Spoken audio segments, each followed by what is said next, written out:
Okay guys, there are a few items that we are not supposed to put in the dishwasher. For example, wooden items like a spoon. You don't want to put those in there because they can crack, as you can see. You also don't want to put in tumblers, like the kinds that you hold your drinks that keep them hot or cold, because it'll ruin those. You also don't want to put things that are plastic that if you put too much weight on top of it, it could crack. If you can see, there's some cracks in there from being placed in the dishwasher and having too many things in there that are heavy. So just remember, keep those items out of the dishwasher for safety reasons. Okay, so you have to use the proper soap and rinse. I use Cascade Complete. It really doesn't matter, it's up to you. But if you have powder or if you have the little pods, you put them in the proper soap dispenser. And then I also recommend using rinse. Now this is going to help when your dishes are getting dried. But if you don't have rinse, you can always use vinegar, white vinegar. You're going to put it in the proper rinse area. And yeah, so those are the things you're going to need. If you're going to do a larger wash, like say you have a lot of stuff that you want to do, pots and pans and whatnot, there is one place that you put in the regular soap, but there's also a slot for you to put in additional soap if you have a larger load to wash. Okay, once you finish adding your soap and your rinse, you're going to start loading your dishwasher from the bottom up. I've already started putting in some of the silverware, so the forks and spoons and stuff. You want to separate them so that they're not touching, and you also want to place any knives or anything sharp down first.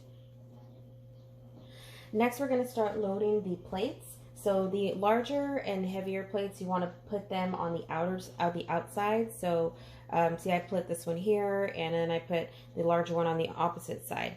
So you want them to face inward if possible, so facing each other, and then you're going to separate them tall, short, tall, short. You can also place larger or taller items in the bottom section, such as tall glassware. Try to keep your items a little bit apart from each other if you can. On the top rack, you can place your glasses and long utensils or bowls. Just make sure that everything is facing upside down so that when the dishes get washed and rinsed, all the water comes out and you're not left with a big old puddle inside your cup or your bowl. And just a quick reminder, if you have dishes that are heavily soiled from dinner or lunch or whenever you're getting ready to use your dishwasher, that you give them a good rinse beforehand. It always helps make it easier for your dishwasher to be more effective. Now that everything is loaded safely and efficiently, we're going to go ahead and start the load. Just a few quick tips before you start washing your dishes in the dishwasher. If you have a garbage disposal, make sure you run it before to clear it out of any food or anything that's in there, so that way that food doesn't get into your dishwasher and make it much more difficult for your dishes to get clean. Also,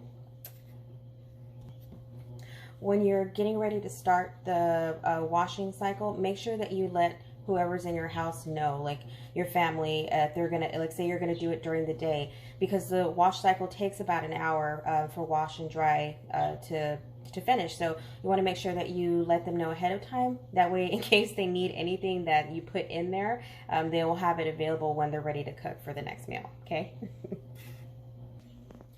All right, guys. Now we're going to start the load, but we need to make sure that we have everything on the appropriate setting. So let's see if I can do this.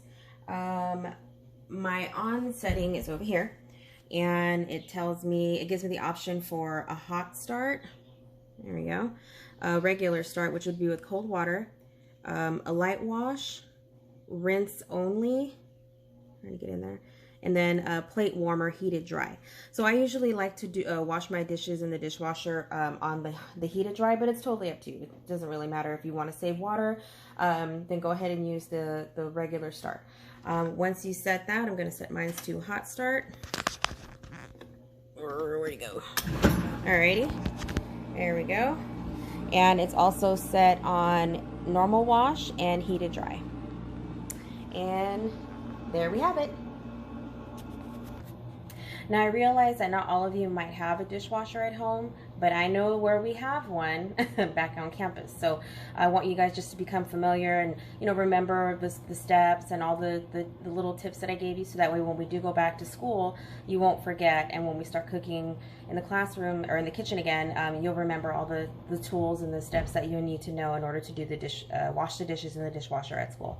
Okay, take care of yourselves. Bye.